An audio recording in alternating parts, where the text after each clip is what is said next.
अतिवृष्टीमुळे नुकसान झालेल्या शेतकऱ्यांना विशेष पॅकेज जाहीर करून प्रति हेक्टरी 50,000 रुपये आर्थिक मदत देण्याची मागणी राष्ट्रवादी काँग्रेसचे प्रदेश उपाध्यक्ष डॉ. मिनल खंडगावकर यांनी केली आहे। बुधवारी मिनल खंडगावकर यांनी जिल्हाधिकारी यांची भेट घेऊन मागणीचे निवेदन दिले। अतिवृष्टीमुळे नायगाव, मुखेड, देगलूर, बिलोली आणि धर्माबाद या 5 तालुक्यातील शेती पिकांचे मोठे नुकसान झाले आहे।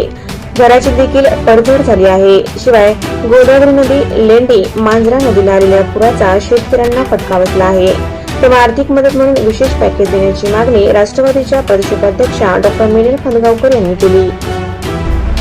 शेतकऱ्यांचं जे या पूर परिस्थितीमध्ये मोठ्या प्रमाणात नुकसान झालेलं आहे आणि विशेषतः आपण पाहणीच्या माध्यमातून शेतकऱ्यांशी चर्चेच्या माध्यमातून गोदावरी काठ आहे, लेंडीचं काठ आहे, आमचे मांजरा नदीच्या काठीचे शेतकरी आहेत, त्यांचं जमीन हे 100% पीक नुकसान झालेलं आहे आणि सगळी जमीन खरडून गेलेली आहे। ही नांदेड जिल्ह्याची आज परिस्थिती आहे। जिल्हाधिकाऱ्यांच्या माध्यमातून शासनाकडे एक शिफारस व्हावी की या नदीकाठच्या शेतकऱ्यांचं जे नुकसान झालेलं आहे आणि तेलंगणाच्या पोचमपाडच्या बॅकवॉटरचं आणि निजामसागरच्या डॅमचं जे पाणी येऊन शेतकऱ्यांचं नुकसान झालेलं आहे त्यासाठी शासनाकडून एक विशेष आर्थिक पॅकेज या सर्व 5-6 तालुक्यातील शेतकऱ्यांना मंजूर व्हावं ही शिफारस आपल्या नांदेड जिल्ह्याच्या माध्यमातून शासनापर्यंत जावी आजच्या मीटिंगचा विषय। कलेक्टर साहेबांनी आम्हाला माहिती दिली, नांदेड जिल्ह्यामध्ये जे नुकसान झालेलं आहे त्यांनी 325 कोटीची जे नुकसानीची आज प्रत्येक ठिकाणी वेगवेगळ्या भागामध्ये झालेलं आहे त्यासाठी मागणी केलेली आहे